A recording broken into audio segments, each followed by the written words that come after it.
Да, се враќаме во студиото. Пред да почнеме на делот околу Бугарија, само чисто да ги кажеме последните податоци кои туку што стигнаа.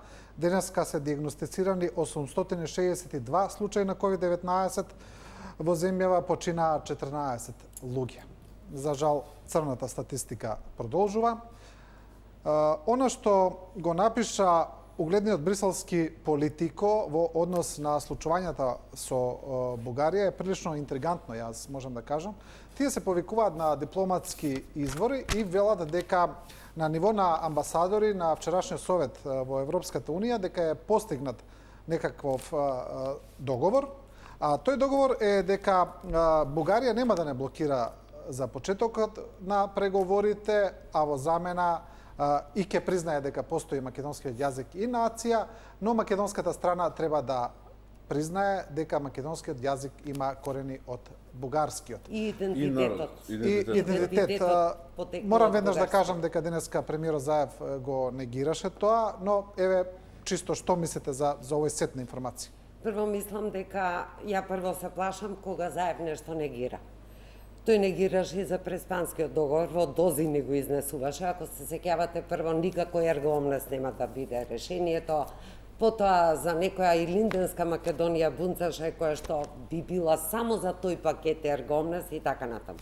Ова е договорена работа. Ако се сеќавате, зборовите некни на Захариева беа токму тие. Барат ние да го признаеме минатото, а тие да ја признаат реалноста, односно реалноста на постоење на македонски јазик и македонски идентитет, но со бугарски корени, односно ние да го признаеме минатото. Пробниот балон беше професорот Денко Малевски, неговото гостување во емисијата Слободна зона, мислам се викаше на телевизија Европа, кој што точно ги кажа тие зборови.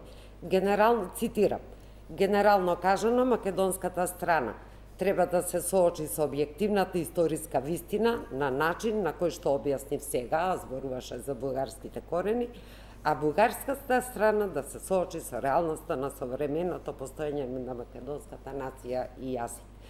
Значи, ние ќе изгинеме од полуписмени политичари кои што никако не сакаат да прифатат дека за сето ова стои наука. Знаете, ова не е некоја длабока историја во архаична историја, па сега сме пронашли еден документ, па еден го тумачи вака, друг го тумачи онака, напишан во некои хиероглифи. Ова се факти историски кои што датираат од 19 и од 20 век. Значи, тоа се општо познати и прифатени факти. И за нив нема што да се разговара.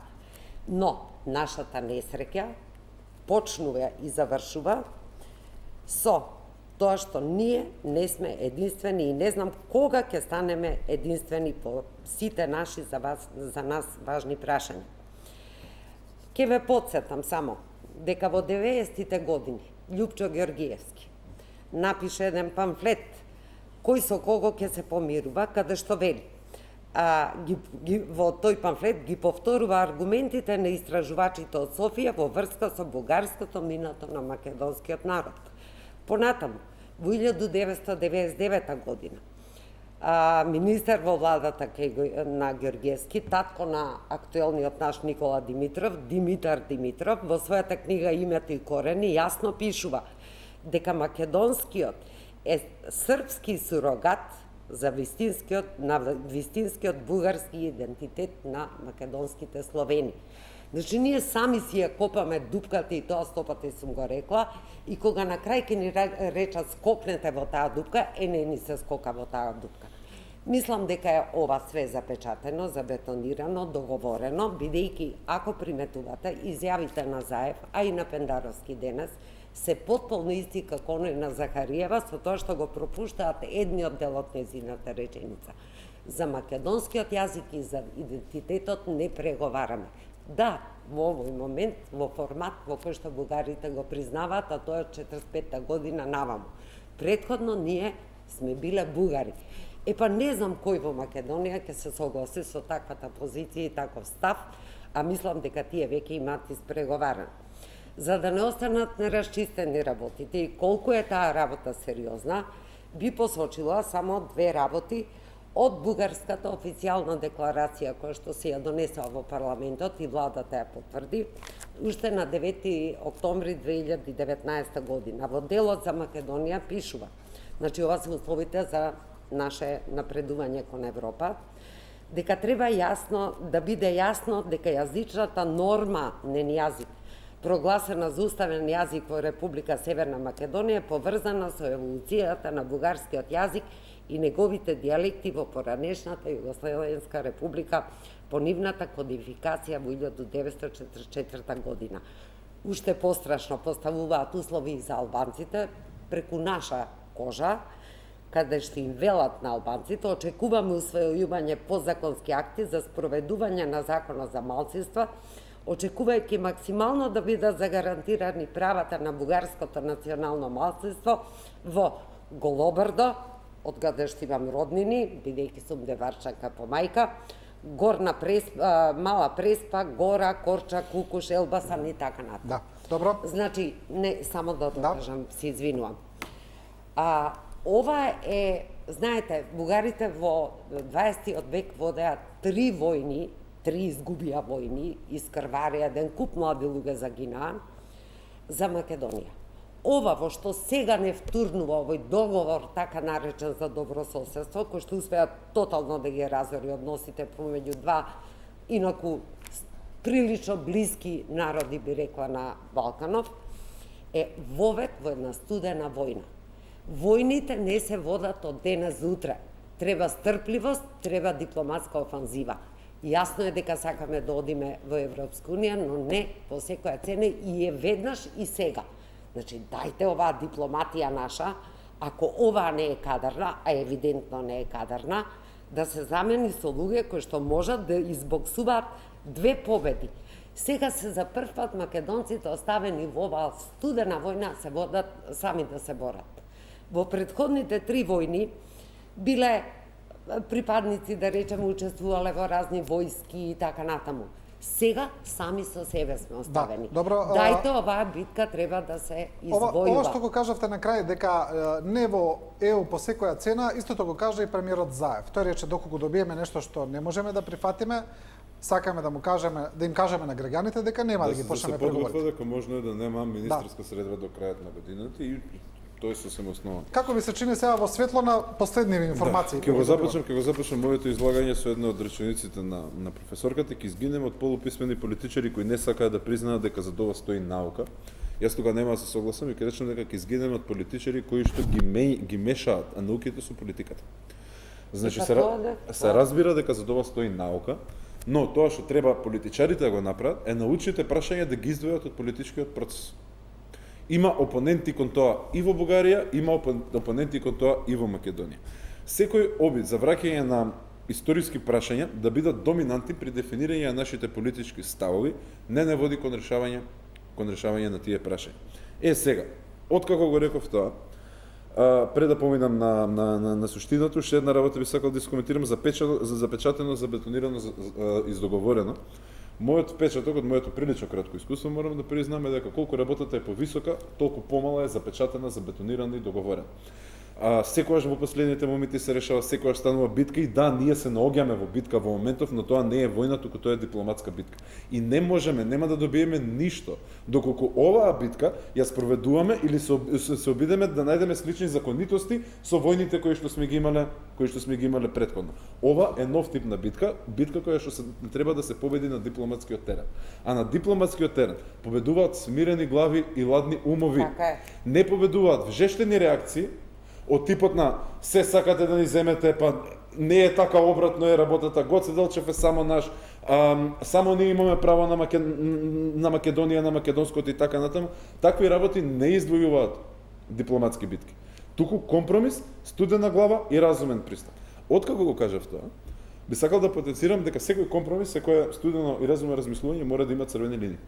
Многу ме радува што денеска повторно беа повторени тие црвени линии, односно дека за македонскиот идентитет, јазик и нација не се преговара и дека за тоа нема да се преговара.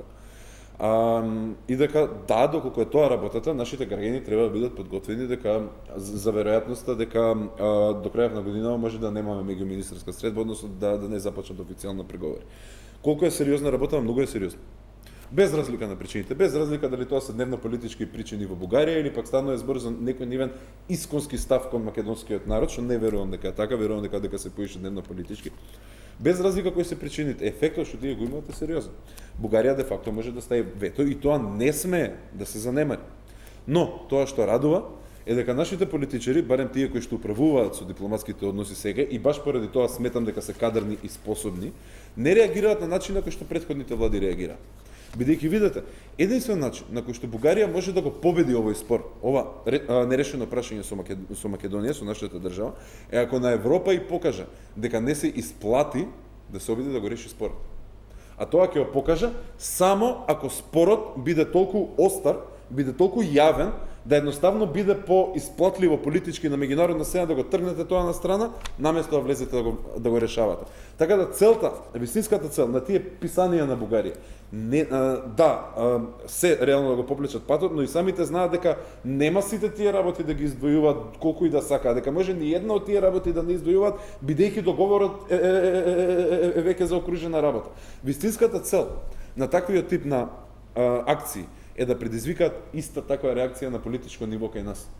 Иста таква, остра, неодмерена, препукувачка, малска, ако сакате кажете, реакција, која што реакција, нашиот спор, нашите отворени прашања во меѓународно светло ќе ги прикажат како неисплатливи за решавање. Само би сакал да потенцирам уште една работа. Договорот ги разорил уште две работи. Договорот ги разорил односите помеѓу два претежно мирни народи. Можеби народите биле мирни, ама официјалните политики на државите не биле мирни. Не биле. Бугарија јасно и гласно велеше дека нема да навлезе во поддршка на нашиот евроинтеграцијски пат доколку ние не го направиме тој договор кој што го направивме.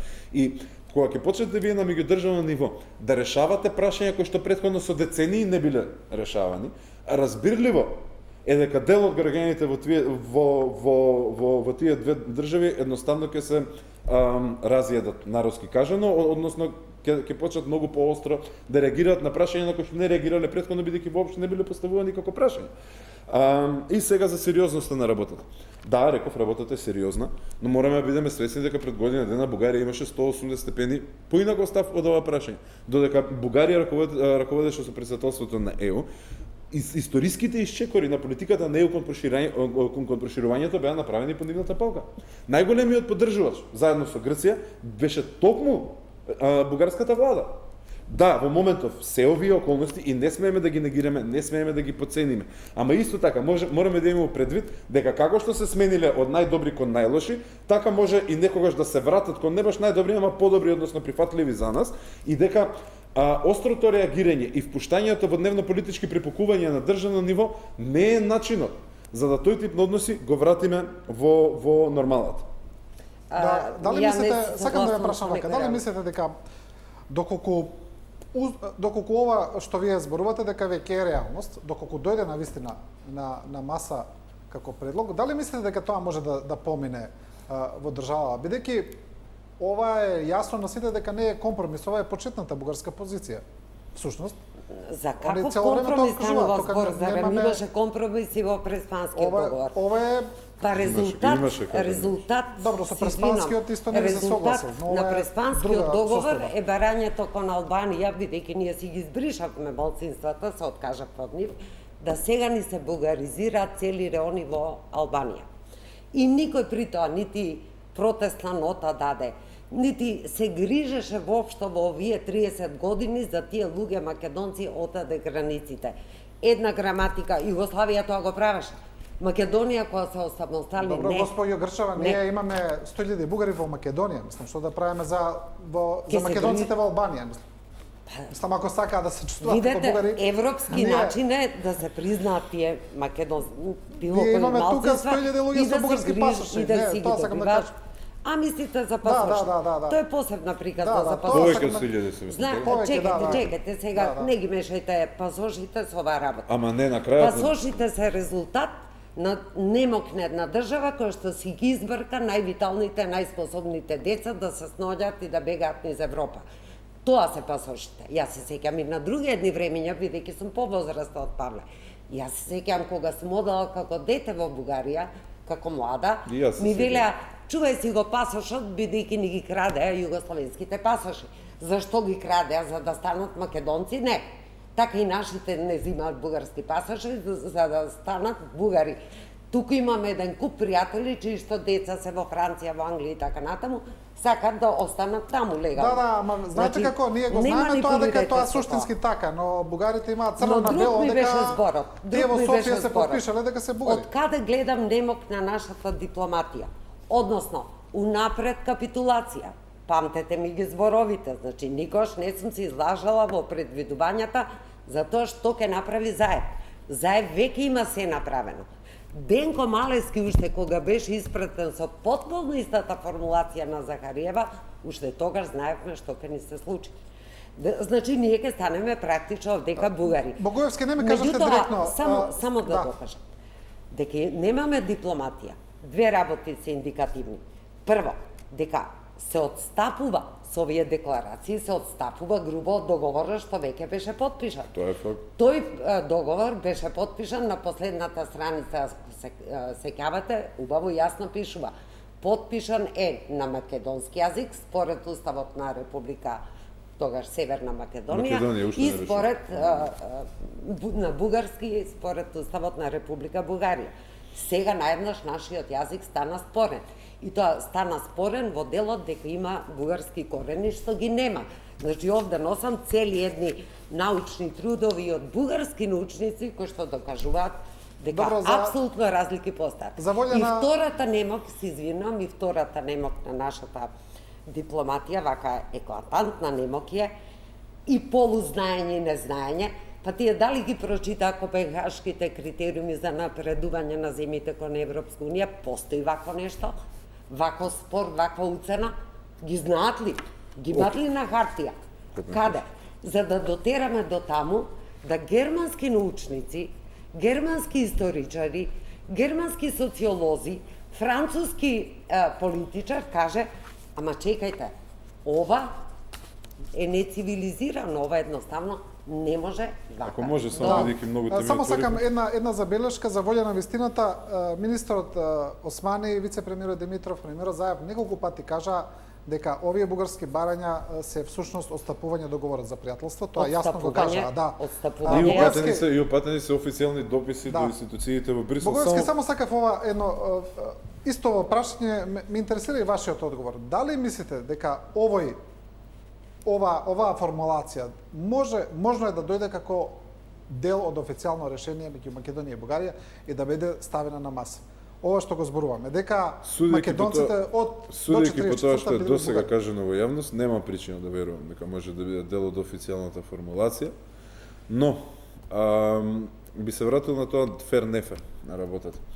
Човечно, не човечно. Значи, не ни требаат француски научници, англиски научници, италијански научници да ни кажат дека нашиот патот на Македонија во евроинтеграциите е најнефер и најнечовечка работа со која што се соочила добар дел од државите во светот. Не, они тоа само не го велат, туку го поддржуваат со научни факти. Видете, не ни требаат, ние имаме пресуда од меѓународни... Како не ни требаат? Нас не обвинуваат дека сме потонати во митови и легенди. Се извинам, реалноста ни покажува поинаку. Ние имаме пресуда од меѓународен суд на правда, кој што вели дека Грција го прекршила договорот за преговарање, кога во 2008 ни ставила вето во Букурешт.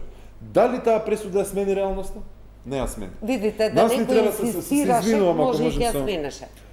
Не, немаше да ја смени. Се извинувам ако може да завршам. Значи, никој не вели дека патов кај што го да е ферија во согласно со меѓународното право. Не. Значи, луѓе, нема ниту една друга држава од која што се барала името да го смени, нема ниту една друга држава од која што се барала во својот устав да ги тргне ограничувањата за националните малцинства во другите држави. Нема. Ама дали е фер е една работа, а дали е потребно, дали е тоа единствениот пат и дали е изведено на начин кој што најмалку можно задира во нашите интереси, е сосема друга работа. Дали најмалку задира? Да, и сега ќе се вратам на прашањата. Да речеме, го отворивте прашањето со малцинствата и велите дека сме ги заборавиле нашите национални малцинства во другите држави, поради тоа што го отстранивме тој член од уставот на државата. Не само тоа, значи, тој член, извинете ако може да довршам. Тој член, професорке, постои од кога постои уставот на нашата држава и тој член постоеше се додека не беше променет уставот на таа држава. Република Македонија во сите тие децении на постоење нема издействувано ништо што директно ја подобрило состојбата на националните малцинства во тие држави врз основа на нашиот устав. Ништо немаме направено. се Извинете согласувам само, 100%. извинете ако можеме да довршим. Ма се согласувам Значи со малцинствата не се фрлени надвор. Тие се оставени да ги користат механизмите што им се достапни на сите други држави во Европа. Тие механизми се викаат Европска конвенција за човекови права, тие механизми се викаат Европски суд за човекови права. Ние имаме два случаи каде што припадници на македонски национални малцинства во Грција и во Бугарија, омо или виножито, добиваат пресуди. И тие пресуди ги имаат добиено врз постојната меѓународна рамка, не врз основа на помошта од нашиот устав, не врз основа на помошта што нашата држава требала да им ја даде. Поради тоа се избегнуваат таквиот начин на решавање на национални прашања, бидејќи денеска во денешна Европа имаме меѓународен механизам кој што ги регулира тие прашања. И да, и омо или не го доби случајот, и виножито го доби случајот. Имплементацијата е сосема друга работа. Што доби омо Илинден? Кажете ми што Пресуда доби. која што се уште не е имплементирана. Зашто пресуда? За право на здружување, мислам дека им беше забрането Па да тоа е се сосема основаат и друго организираат. и некни имаше едно појаснување од Страсбург дека ни во кој случај тоа не значи признавање на малцинство бугарско во Бугарија, туку дека јас, вие и сеат можеме да Ако направиме може само, здружение. значи вака, Тоа е друго. во Значи не меѓународното знаете право, вака зашто види. се однесува таа пресуда. Точно знам, професорка, и тука е разликата помеѓу пристапот. Значи едно е признавањето на национално малцинство. На македонците во Бугарија не им треба бугарската влада да ги признае дека се македонци. Како Не, национална припадност е внатрешно чувство. Не. Етничка припадност. Не, Тоа, не. господја, значи се извинувам, професорка, моменталните Не, политички размисли не се така како што зборувате ви.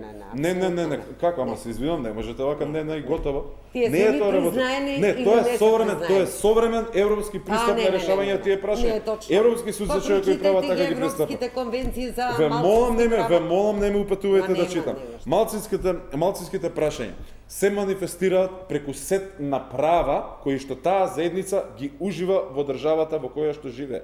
Официјалното признавање како малцинство е само едно од тие. Правото на здружување е друго, правото на говорење на својот јазик е трето, правото на изучување на својот јазик е четврто, правото на изучување на својот јазик преку финансија од државата е сосема пето. И тие различно се регулираат во зависност од државата во која што сте. И тие права поединечно се бранат пред Европски суд за човекови права. Било какво наше ургирање е мешање во внатрешните работи на таа држава. И тоа е нешто што во современа Европа е недозволено, бидејќи за истото постојат меѓународни механизми. Едно е дали, значи тоа што го спомнавте за Копенхашки. Ама јас што вие не ја знаете, не сте ја прочитале Европската конвенција за малцински права. Кој дел мислите дека не сум го прочитал? Секој, целата, од прва до последна Зошто мислите реченица. така, повелете? Како? Како тоа може на матичната држава да и се забрани да го помага тоа население со учебници, со граматики, со фолклорни групи, со Значи не е со се. не Тоа не го е прави забрането, цела на Европа. никој начин не е Како не забрането е да забрането? помагање. На никаков начин не е забрането да Ама нам помагање. ги направија Сега извинете, бугари професорке, нашите македонци вие ги мешате бабите и жабите. Не, И знам не, дека е лесно не кога мешам. немате аргументи да преминете на напад на Јас личност дека немам нема аргументи, ја исклучиво дека со некој не аргументи прочитал работам. документи. Не. Не, професорке, значи на нашата држава Не. на никаков начин не е забрането да помага на одредени издруженија во други држави, се дека тоа помагање е врз основа на тој принцип на немешање во внатрешни работи. Имаме право да им помогаме со изданија, немаме право да им помагаме да бараат измени во тие закони кои што ќе им дадат поголеми права. Тоа е мешањето во внатрешните работи. А помагањето на културата, доколку е согласно тоа што сме го договориле, воопшто не ни е забрането. Ние тоа што не можеме да го правиме, не можеме да помагаме на начин што е различен од тоа што го имаме договорено. Односно од фактот дека било што, не знам од кој период согласно договорот на Преспа, потекнува од хеленското историско наследство и било што ќе биде договорено од комисиите за историски прашања со Бугарија. А кажете ми, дали потекнува од хеленското? Сега ќе да влеземе во толкување што е територијата Македонија, кој е хеленското историско наследство и така натаму. Дали разликувате, бидејќи ја работам исклучиво на наука Добро. и научни факти, Мило ми е. дали разликувате хеленско од хеленистичко? Тоа ме интересира. Еве, публикава да дознае кој ми ја креира политиката во нашава земја. Дали вие разликувате хеленско од хеленистичко? Па да беа малку писмени овие наши ајдамаци, немаше ја дозвола таму да пишуваат хеленско. Бидејќи Македонија што е хеленско, што е никош не била хеленистичко. во хеленскиот свет, туку била во хеленистичкиот. Добро, Значи, Добро, за нас... основни незнаења, Добро, основни Дали е незнаења. хеленско или хеленистичко, кажете ми колку му е важно на човекот што морал да бара бугарски пасош за да Ама обезбеди вие леп сега за немојте да ме Ама враќате на дневна политика, Овака, која што вие вратете креирате. вие. Од една страна релативизирате за проблемот со пасошите, се согласувам со вас. Се е за потреба која што оваа држава не можела да ми обезбеди на тие граѓани и тоа е трагично. Тоа е стварно трагично. Сите тие млади умови кои што мораат да отидат. Ама денешно време, реалноста е дека Бугарија може да седне на маса и да рече јас имам стотици илјади бугари кои што вие велите дека се македонци. Да си добијат права овдека, ако се чувствуваат добро, бугари. јас Буковски Грчева, ни истече времето. Ви благодарам за гостувањето. Ви благодарам и на вас, почитувани гледачи, што ја следевте емисијата. Се разбира, останете со програмата на Телевизија 24.